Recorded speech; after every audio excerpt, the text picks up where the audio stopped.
Hey team, this is Dr. Renee. I just wanted to send you a quick note of encouragement during this great time of change. I know that we are experiencing macro level change as well as micro things that are happening in our work lives and on our personal front, whether it's a loss or a great change or anticipation of a change, and things that are happening on a macro level with COVID. This is a good time for us to take a deep breath and ground ourselves and invest in our mental health. So I wanted to offer you 4 questions that could help you ground yourself and care for your mental health during this time. And the first question is, what am I feeling?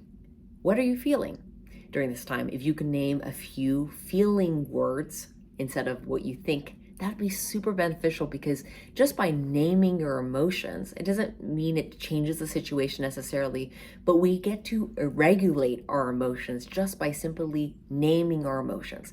Articulating that is going to mean recruiting our prefrontal cortex, and where we can have executive functioning and think more rationally and logically, even in a situation that's very triggering or difficult. So naming our emotions, because our brain is trained and is wired to see anything as a threat. And so many things can seem as a threat. We can find ourselves in fight or flight. And just by naming our emotions, we recognize that this is not actually a threat that we think it may be. So what am I feeling?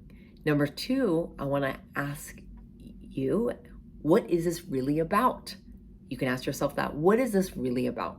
I love the SCARF model of change. If you look up SCARF model of change, it stands for status, certainty, autonomy, relatedness, and fairness.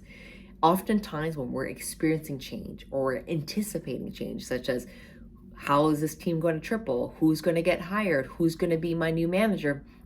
We are sometimes finding a threat along one of these 5 areas, where it's our status, maybe our importance relative to others, our certainty, ability to predict the future, etc.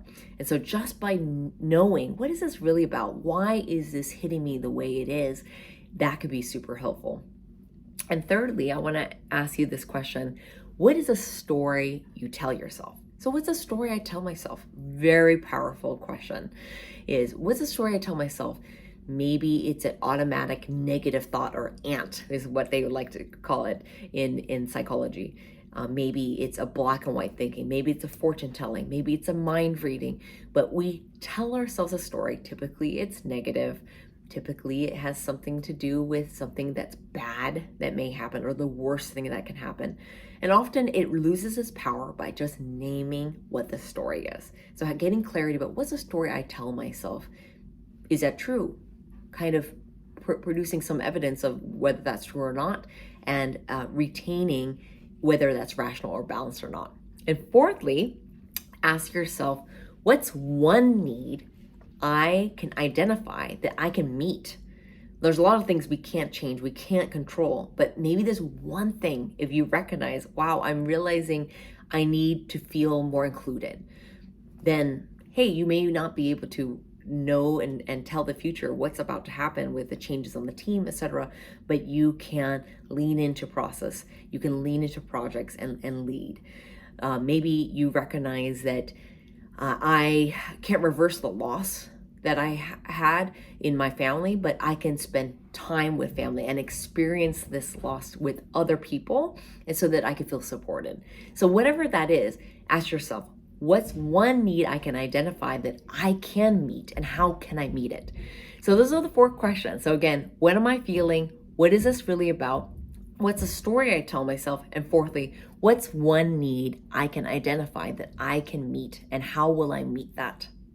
All right, take care everyone, and feel free to reach out to me if there's anything I can do to support.